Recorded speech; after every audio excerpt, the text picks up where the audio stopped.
They're there. Hello, welcome to Let's Dye Some Stuff on a Thursday with Travis and Jared. Oh, that we just, have to have a pretty tutu in the background. Oh yeah. Okay. Once we get a thumbs up from a regular, we'll just jump right into this. I'll show you a couple different things. Get you thinking.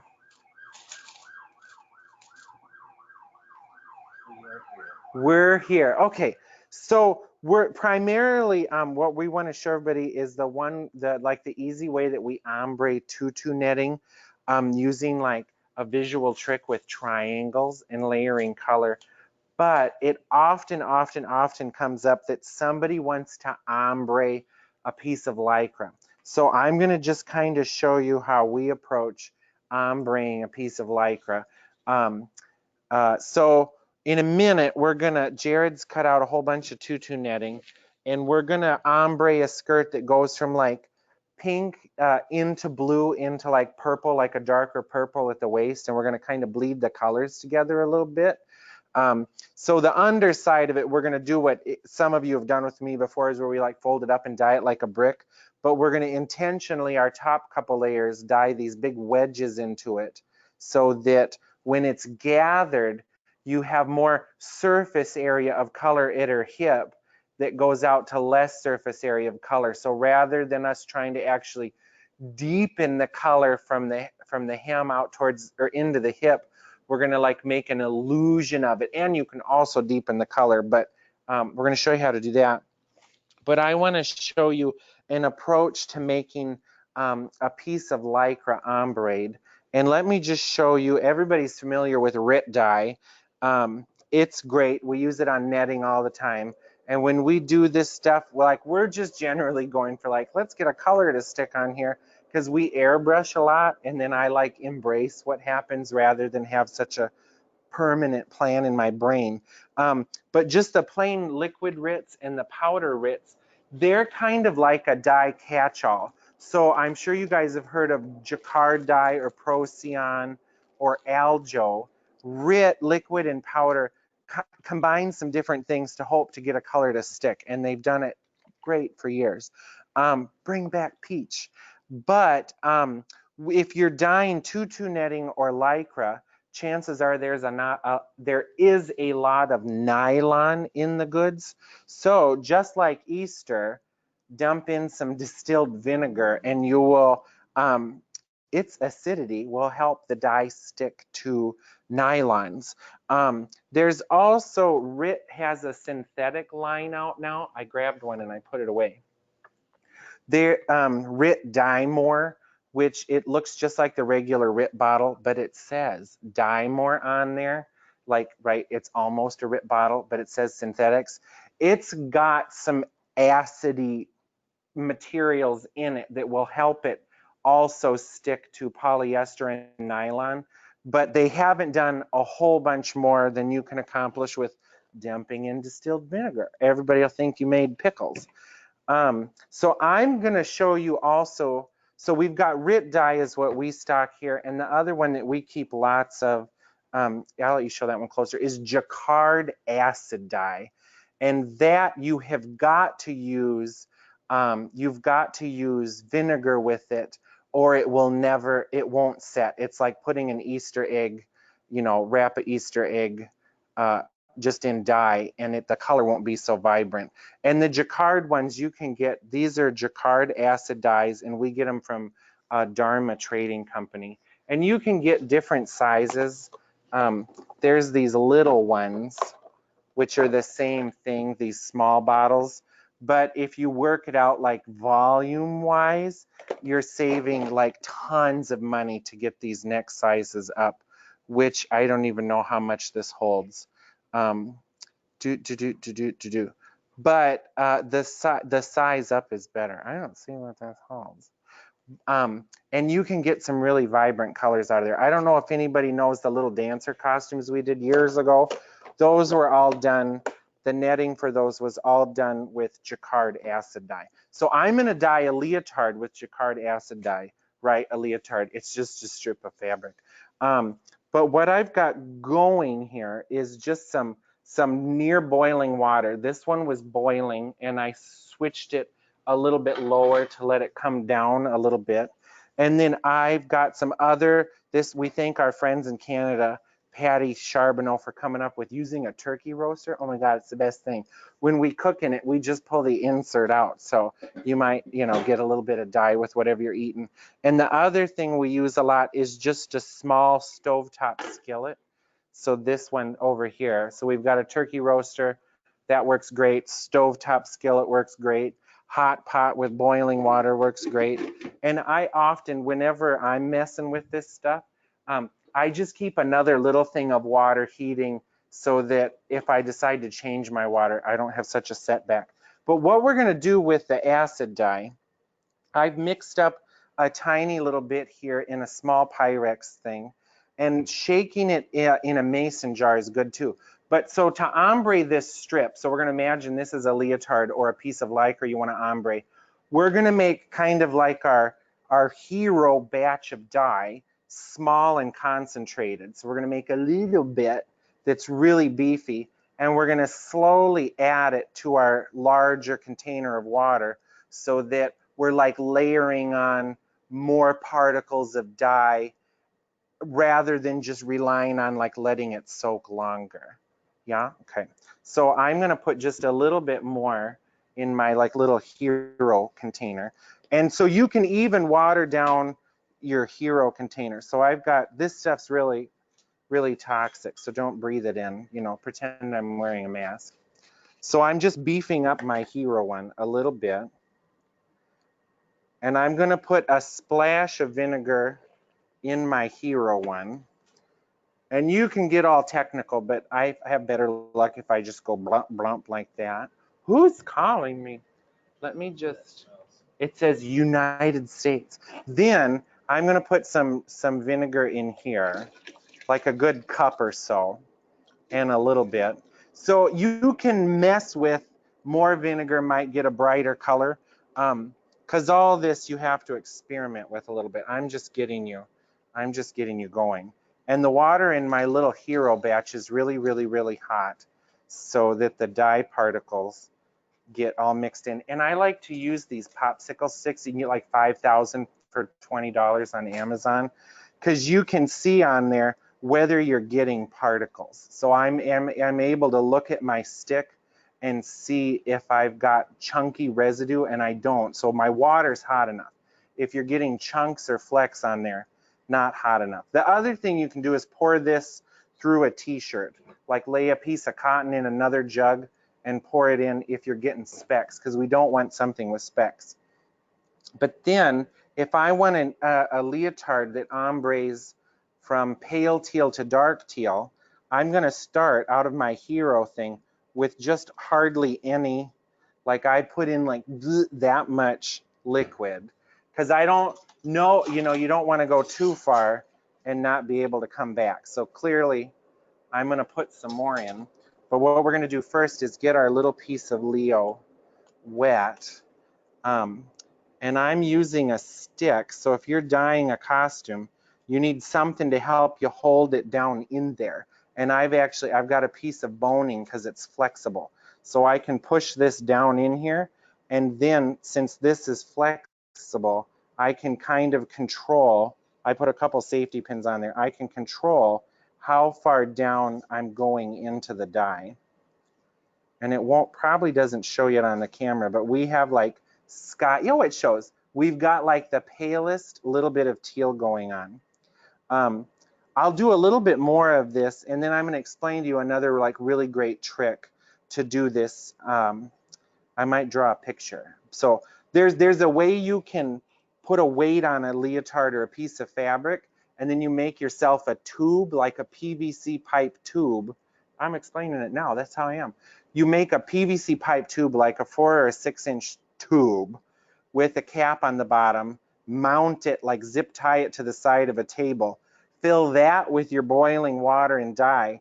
Then if you've got a long Leo or a pair of tights, you can work it down into the tube so you're keeping it straight going down into the toe rather than hoping that the fabric will sink into there, like you use a stick to hold it down in. Does that make sense, what I just kind of described? Somebody say yeah, and then I'm gonna beef up my color. So I'm gonna put another splash. I'm gonna rest this in plain water to keep it wet while I'm working. So now I'm gonna put a tiny another splash in there. And somewhere I had something I was mixing with. There it is. So it's more like you're dyeing it in intervals rather than just holding it in there a long time. So then if I want my next intensity, oh, it's starting to show already to me. Does it show? It kind of shows. You kind of come almost up to where you were and you pull the top out faster. So I'm just like quickly getting it to where I was. And then I'm gonna let the rest linger a little bit longer. And then, so now we're like white to kind of too pale and medium, and then getting a little more solid medium. Then you just keep adding more color. And then I'm resting it in water because I don't want the dye particles to start to drip and settle in the fold. So I find the wetter you keep this stuff while you're working, the less runny or streaky it's gonna be. And actually, if we had streaks, if I got a great big old streak in this, and it was a real thing, I would plunge it really quick into my other thing of hot water, because that's gonna help me get rid of the streak. So if you've got a virgin hot water and your color and one to rest, and then your neighbors will think you're a mad scientist. So now I'm gonna keep adding my hero batch. And your hero batch just needs to be strong, and if you find you're not getting any color, beef up your hero batch. And the other thing nice with your hero one is you're letting the particles really stay moist, and the dye will just, you'll get less and less particles the longer that's sitting in your original thing. And the Lycra, when the Lycra is soaked, it will sink down in there without this aid I'm using. But I like the stick because I can give it just a little more control. And we've done some ombre stuff at the Joffrey when I was there, and we would par dye, like you bake a pie crust part way, we would partially dye for a few ballets the fronts and backs of leotards using a stick or weights. Then we would dry them and assemble them. Then we would take the same color and kind of do a really slow dip to bring it all back together. So now I've beefed up my color again. And in a minute, I'm gonna just go balls to the wall and put a whole bunch of color in there. But now the longer I let the bottom rest, and you kind of like think of it like you're overlapping the times you've dipped in here, and you just keep going. And our first dip of pale blue was all the way up to the top of my stick. So you just keep going and going and going. I'm gonna do this one more. And keeping it wet will definitely help. So let's do a little bit more. And actually, I might have lowered my heat a little bit too much. Turn the heat back up a little bit. We'll kind of let the nylon suck up a little bit more color. And you just keep going. You can do this. You can just do this and do this and do this. I'm overlapping a little bit. Now I'm just going to concentrate on my bottom. And I'm letting the very edge stay in there the longest. So this process you can absolutely do with skirt netting, the exact same, where you add and build up a color. But I find with the diamond net, it used to be stiffer like a decade ago and would handle this really great, but it's a little bit flimsier now, the diamond net, the sizing in it. So we don't soak the tutu netting as long as we would soak like a leotard or a pair of tights. Last one, I just can't help myself because it's working, right? So I might as well keep going.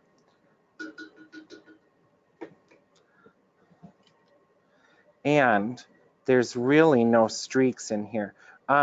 There's a couple little speckles, and those are from when they weave this stuff or knit this stuff in China.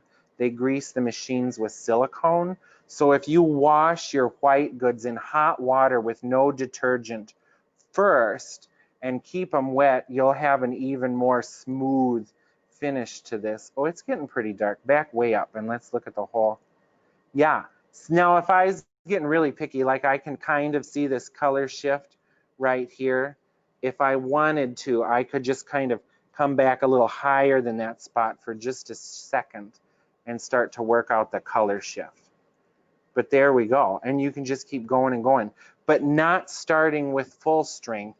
Having your little helper friend will make this a great, great process. And you can use this to ombre all sorts of things, this idea. Yeah. Can you use this method for China silk? Somebody said, can you use this on China silk? Absolutely. Lots of the silks have a tendency to bubble, you know, like that piece, like a floating shoe in your laundry. So you've got to weight the silk down or use a stick or something like this to hold it down. And actually, before we're done, I'm going to grab a book off the shelf and show you guys that'll give you some other cool ideas. And keeping it wet. So now if I was all done with this sucker, I would rinse it in water. So I'm rinsing it just in my cool water here.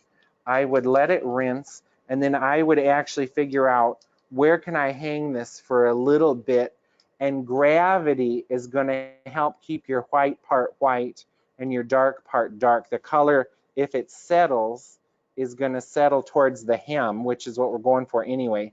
Then I would towel this off with a towel really, really well. Get it as dry as you can. Step on it, squish it, you know, twist it in the towel. Then I know it's not great for your dryer, but I like to heat set this first before I rinse it. Because if I just go and rinse this in a rinse or a spin cycle, it's going to disperse some of the color. So if I want to keep it intense, I will squish color out of it, even let it hang overnight. Throw it in the dryer a little bit, because if it's not wet when you throw it in the dryer, you're really not going to get much in your dryer. And then wash it and dry it again. So if you can heat it up once. The other thing you can do is let it dry with a towel and then just lightly press it flat on the table with steam, or even steam it with a steamer. Dry it out and then throw it in the wash. So if you can add heat one more time to it before you wash it. I'm pointing to the wash. Our washer's over there somewhere. Okay, so now let's do a set of tutu nets. Yes. Have you ever used the microwave to heat set your item? Somebody asked if I've ever used the microwave. I will if it's tiny. Like if I'm dyeing an applique or something, I just take one of these Pyrex things, throw it in the microwave and see what happens. Another cool thing that you can do, that somewhere there's a picture on the internet of one a friend and I made. You take all of your colors of dye that you're using constantly. So like pick your 7 colors, and then you run them on the X axis. Is that the X that goes that way? On an X axis on a chart and on a Y axis on a chart, and you mix even combinations of them all together. So you mix green with yellow, green with purple, green with blue, green with other blue, green with that other blue, and then see what swatches you get. And we would do that with silk and with spandex. And you'd be surprised some of the colors you get, like purple and yellow, you can get a really good flesh tone. So that chart, if you have time to make a chart or somebody to make a chart.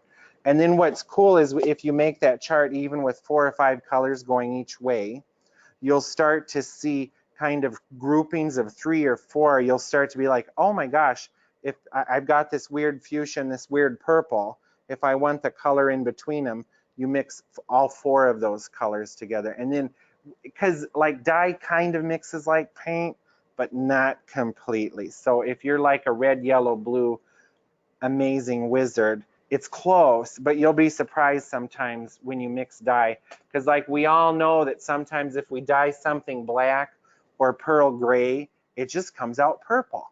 That's because there's a lot of blue and red surprisingly, in here to make the gray look gray. So it's like you're trying to mix paint, but somebody's already dumped some crap in your paint.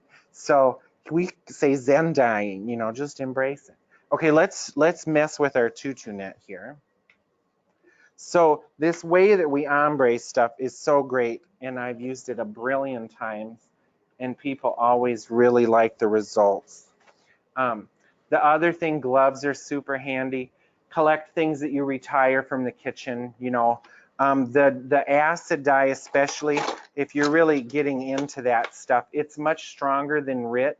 So like a teaspoon or a quarter teaspoon or a half teaspoon will get you quite a bit of color. And back when I was the person that did more dyeing, I would just keep a notebook of every time I dyed something, and I just write down what I did, because it might not be relevant to the next project, but I might realize that, like, oh yeah, I was using gray actually to get an old-timey pink rather than trying to find an old-timey pink, you know. So, and then I think you learn a lot that way too. I have 2 notebooks like that. They just live in other places, and hopefully somebody refers to them. Okay, so I'm going to undo my 2 roasting pans here. Hope that doesn't melt that. Okay, so what we're going to do with our tutu net is we're going to go from pink into blue into purple, but we're not going to be holding it in there and slowly taking it out like we had. We're going to make an optical illusion. So I'm going to dye maybe the top 3 layers of this sucker. I said a half hour-ish. We're going to go 45 whole minutes. So I'm going to start with petal pink, which is a pale pink, and then I might add a little bit of fuchsia to my pink. So I've got powdered RIT and regular RIT. I'm going to start with the palest pink, then I'm going to add a little fuchsia to brighten it up. Then in our other thing over here, I'm going to start with royal blue, and to my royal blue, I'm going to add purple. We could probably do it all in the one thing, but I'm going to mix it kind of like in 2 different sides. And then I'm going to dye just a little bit of random bits in my underskirt, just so I've got some color in there. So let's just dye the whole thing. It shouldn't take long. Okay, so I'm going to start just with some pink in here. You know, if it's not giving you enough color, put some more in. I'm going to stir that up, rinse the green off of my thing.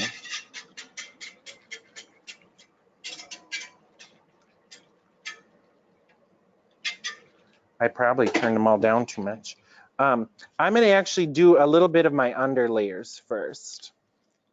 So we're not really going for an ombre yet, but I've got the short, I've got layer 1, 2, 3, and 4 of my tutu. And I'm going to just make it look kind of like a watercolor painting. So I've got 1 and 3 together. And I'm going to just fold them up like an M. And I'm going to dip both edges of that.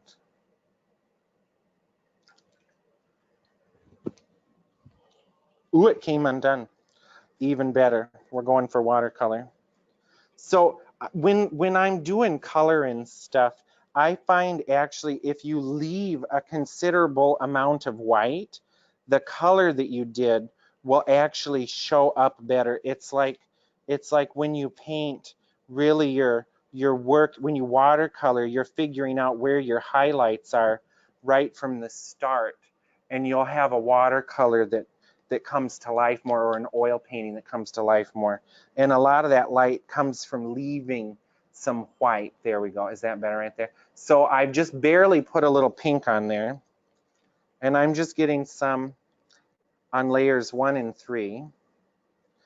And the reason why I did 1 and 3 is I want to make sure that 2 and 4 don't match. So on my layer 1, I've got quite a bit of white where my hands are.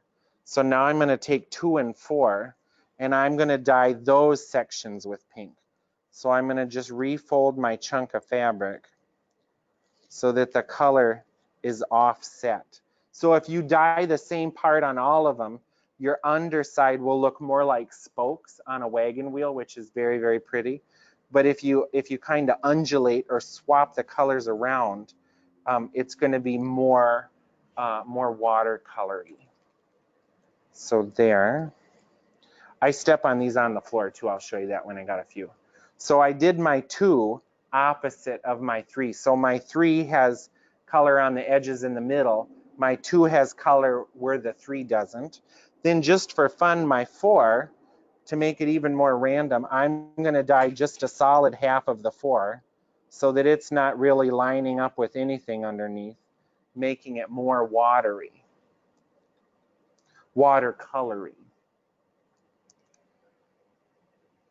You know, it's like Morse code. You know, you've got a whole set of alphabet in front of you instead of just somebody going, ah.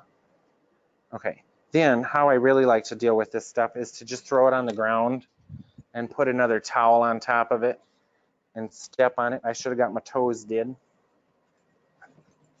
And then we put them on a rack and let the color sit there for just a little bit. So now let's start doing our ombre plan. This one, this skillet, somebody asked what size this one was. I think it's a 14-inch skillet. Do skillets measure like televisions? I don't know. I think it's like just a smidge under 14 if you go across it. It looks about 3 inches deep, maybe 4 inches deep. Yeah, it's not very big, but it's really handy. I like the turkey roaster too, but this one cleans up really well because there's enamel in it. Okay, so now we're going to kind of start this illusion where we make it look ombre, where it's darker at the hip and lighter. So I've got my layer 5 here. So to start to make that illusion that it's darker at the hip and lighter at the edge, we're just going to dye a triangle. So I've got it diagonal in my dye so that when this edge here is ruffled, that's the edge that's going to get ruffled, it will visually look ombre because there's more color real estate filled in at the hip and less at the hem. So I'm going to just do a couple of these guys, then I'll step on them when I've got a couple. So I'm going to do that with 5. I'm going to do, this one goes all the way up to 10. I'm going to do 6 and 8 at the same time. So 5, I dyed a big triangle right in the middle. So on 5, we dyed a great big pie slice right in the center.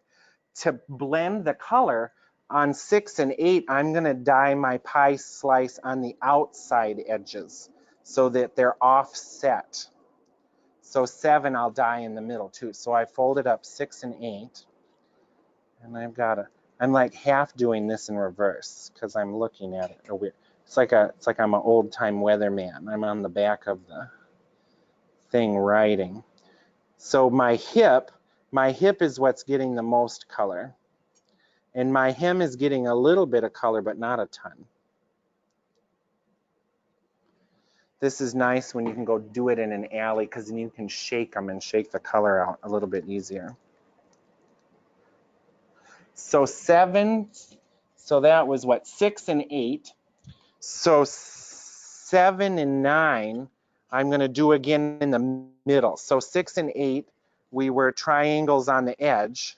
7 and 9, I'm going to do a triangle in the middle. And once we've got most of these done, we'll lay it on the table so you can kind of see like, oh yeah, I see what's going on.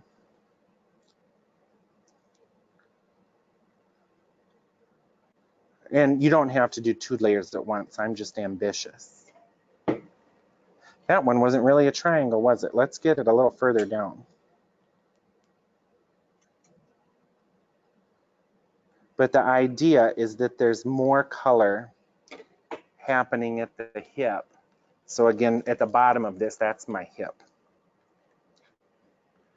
Now let's do 10, and then we're gonna just focus on like the top 3 layers. Okay, so 10, I'm gonna do a triangle again. What was 9? 9 had a triangle in the middle. So 10, I'm gonna do 2 little triangles at the side, and I might even do an itty bitty triangle in the center so that 10 is a little bit different. This is the one that's gonna show the most. I'm gonna make him still more at the hip and less at the hem, but I might do it slightly different than the other ones. Just because I find the more varied you get, the more luck you'll have. So you can decide how far out to the hem you want to take that. I'm going to step on it, and then I'm going to do one more swath of pink down the middle.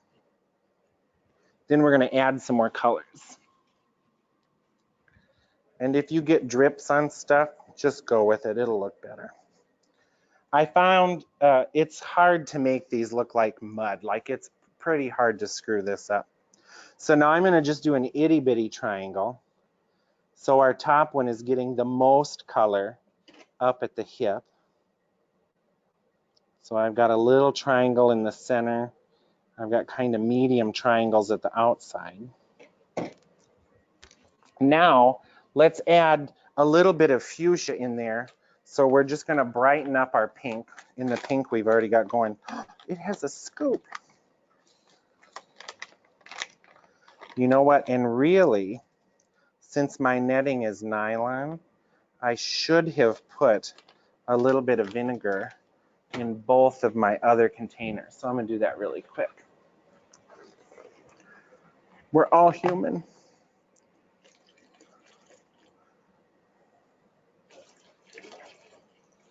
So I just put a little vinegar in both those. Now I've let my powdered stuff sit for just a moment because it needs to heat up, and then we're going to stir it. And on the netting, if there's dye particles, I find they don't show horrible like they would show on Lycra. But if you are getting splotches, just mix it up some more or strain it through a cloth. But now let's work on our layer 10 a little bit more. We're going to work on 10, 9, and 8 from here on out. That's where all our color is going to go. So I've got 10, 8.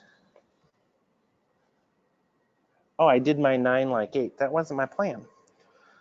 But, so now we've got fuchsia in there. So you hear, if I hold this up, you can kind of see what's starting to happen. We've got more color at the hip and less color going out. And then when it's layered and gathered, you get this just really pretty effect.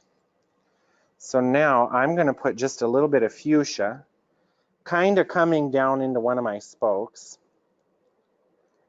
And the fuchsia is just a little bit of a richer pink. It's just I don't really show on the camera. It's just a little more filled in. Oh yeah, you can see it. So there we've got our pale pink, and then I've stuck some fuchsia in here just because. And actually, I do have a few little specks. I could have let that sit there a little bit longer, but it's pretty good. So let me put a little bit of fuchsia on 8 and 9. So I'm going to do this one at the edges on the outsides. And there's like no rule, right? People love to know that. There's like no real set rule to do any of this. You make them up as you go. 10, 8, 9. 9, I'm going to do some pink, some fuchsia right in the center, a ways down.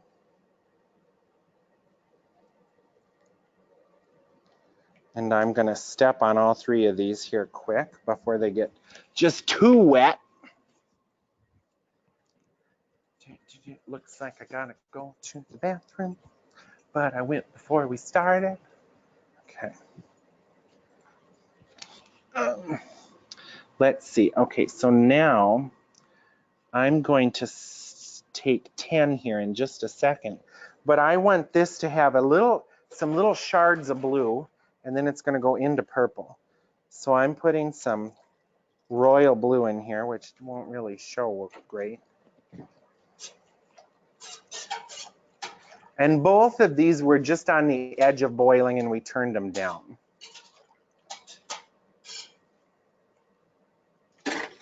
Okay, so now I'm going to take 10. 10's my top layer, and I care most about him, so I'm going to like stay more woke for 10. But I'm going to offset a triangle of blue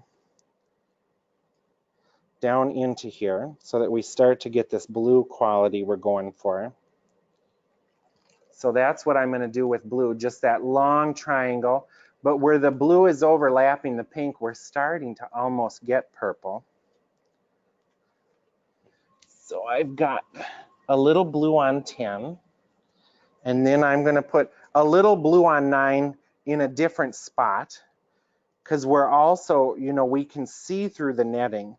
So we don't, my goal right now is that the colors don't all line up, so that they become mixed, mixed through a kind of an illusion here. I'll put a little bit of blue on 8, wherever 8 is. Maybe I'll do some like on one end and then kind of on the first third.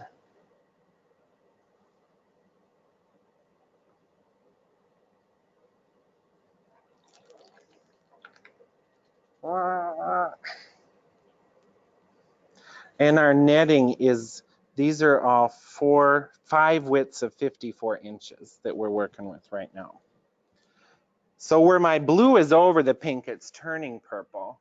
And where my blue is by itself, it's staying blue. Yeah, we got a question. Do the safety pins leave a mark on the net after that? Oh, somebody asked if the safety pins leave a mark on the net after it's dyed. You can't even tell. I leave them in there because it keeps this from exploding. And I throw these in the dryer for just a minute with a crappy towel because I'm impatient. So now I'm going to add some purple to the blue.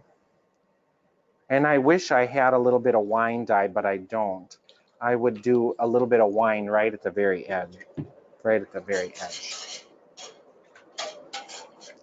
Oh, almost melted it.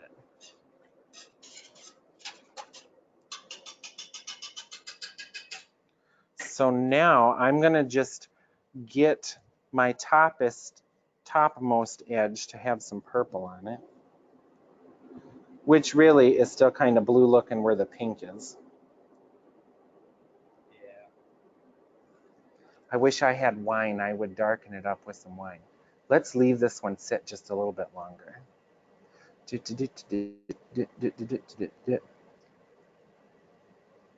There, now we're getting more purple. It's funny, it really looks blue on the camera though. What happens if you make something really dark, like black? Or Well, gray? the black will make this one look muddy, even though the black is kind of gray. And since this is going to a girl who needs a beautiful rehearsal tutu, I don't want to goof it up. That's more purple. It's funny, it's purple, but on the camera it's totally blue. Well, there it's purple. It's purpler. The color on this isn't great, but the idea is the same. So I'm going to get that spoke in. And then do just a little bit more on my higher up layers. You can totally bring this further down into the skirt than I am, but I'm just focused on my top 3. So I'm going to get a little, you could even straight up just do this. And so this is my layer 9. If you want to make sure the top looks darker, so under 10, just dye like 3 or 4 inches closest to the hip. Totally just dye that whole section. And if it looks pretty in here, it is going to look pretty on your girl. And before we're done, we're going to quickly ruffle 9 and 10 together so you guys can see. It's so funny, it's purple, but it totally looks blue. We'll take some cell phone pictures of it later. Like, right, that's totally purple now. But it turned, yeah, you can see the purple's happening. So it's, you get this like other purple where it overlaps the pink, and then the blue is kind of overpowering the purple where they overlap.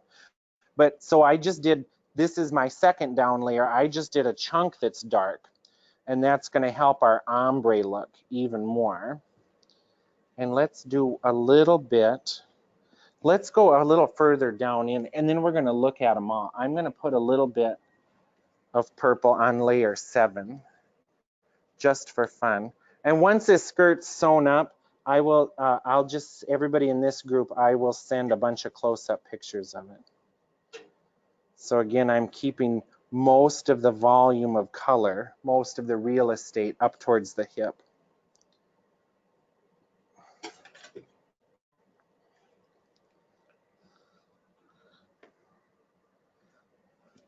And you can really get into how you mix the colors just by kind of where they're placed.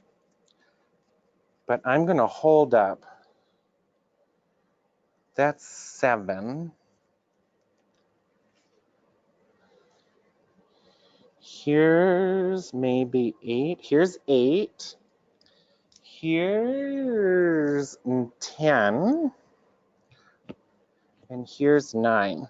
So I've got 10, then my 9, and then I've got 8 down here. And now that I'm looking at my 10, I'm going to put another little darker spot right there that's shorter than the rest to kind of fool the eye even more. If you want like spokes of color or bursts of color, do them all the same length on the same places.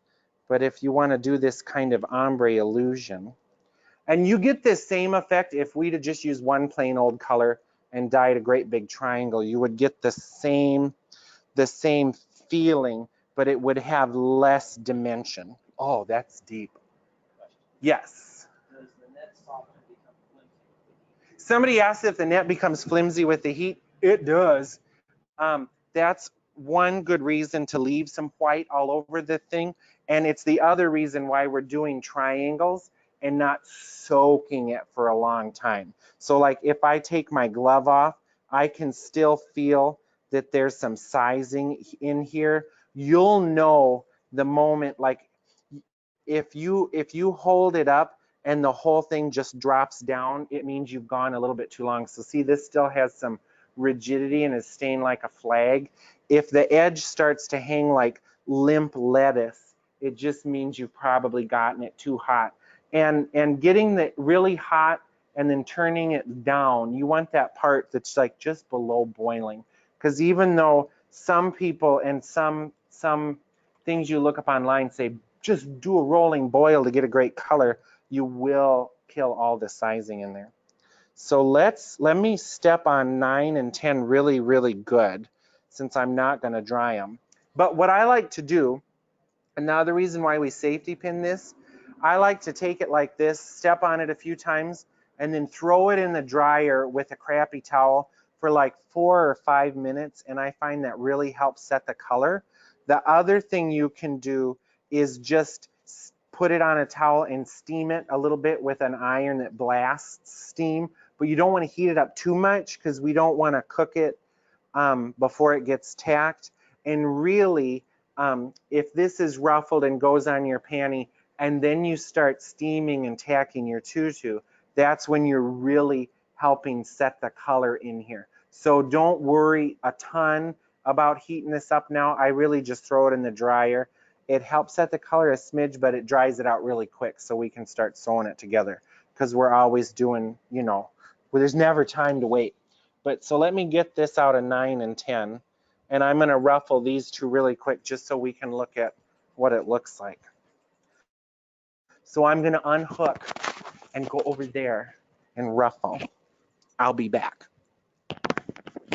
Oh, I dropped it. So I want 9 and 10. These two things. One more.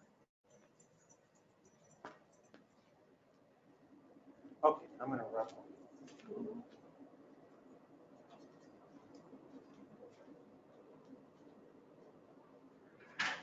Oh, I might need scissors. Oh, man. Oh, it's in black. We have to undo it later.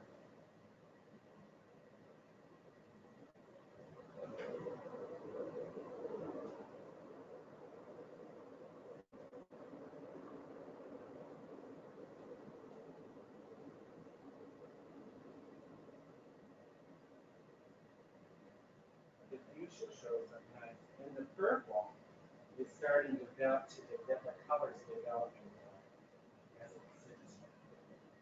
So that's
can I lay it on so it really will show? Paper towel. Oh, there. Yeah, let me hold a paper towel. I'm gonna hold something white behind it. I'm gonna just put a white paper towel behind it so you can see. I just ruffled a few chunks here.